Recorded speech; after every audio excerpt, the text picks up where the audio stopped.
Assalamu alaikum urmatlı bizden kanalın görüşçüleri, kımbatlı mekendeşler, zamandaşlar, kutmandı gününüzдөр menen. Көрүп турасыздар, бүгүн улак болуп атат. Тайды дагы көрдүңүздөр. Бүгүн лейлек улак болуп атат. Той улак, өтө курчулак. Аягына чейин көрүңүздөр. Мен сиздерге толук маалымат айтайын. Учурда Бишкек шаарынын сыртында Озерный айылындабыз. Лейлек улак болуп турат 3 февраль 2021-жыл. Азыр улак башталардан алдын бата берүү башталайын деп калды. Аттарды көрүп турасыздар. Мына Пегастын ээси Руслан байке лейлек улак берип атат, той улак. Билесиздер, Пегас армагын тааныбаган инсан болбосо керек. Allah razı olsun buna. Rahmat sizlerge. Жакшы.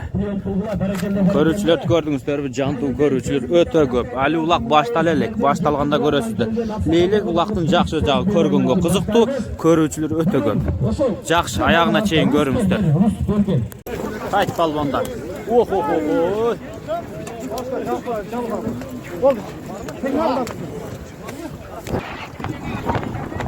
Тос балбандар, тосула. $100 кетип атат. Улактагы махинацияны билесиздер.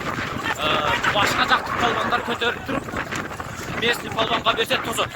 Местный балбан өзүнүн улагында өзү көтөрүп, өзү чапса ачып коет.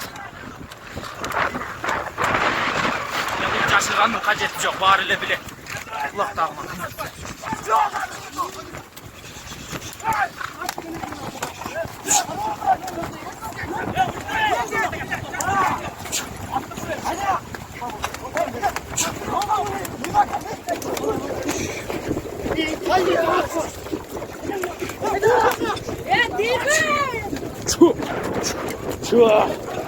Ay.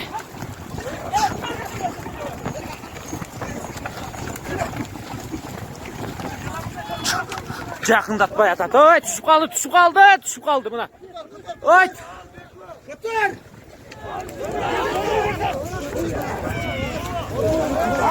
Қолынан тап. Тұр. Тос.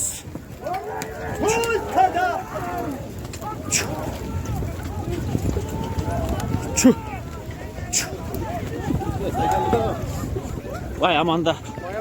Aşağıda.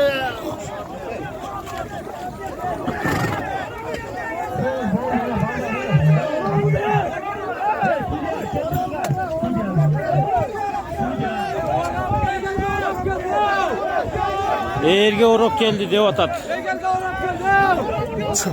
Судьянын чечимин угабыз эми.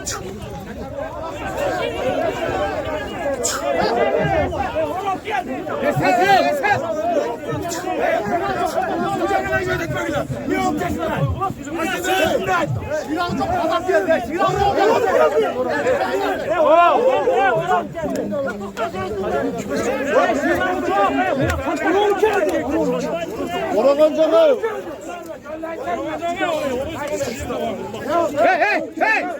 Hey! Kangi! Oyundan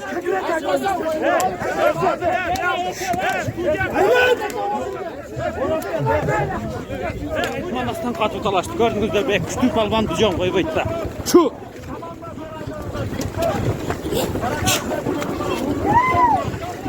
Oh, ecigitdi da. Manas balban ehtiyat bol. Teke buna ol jerde kalıp ketdi. Manas balban bu jakta.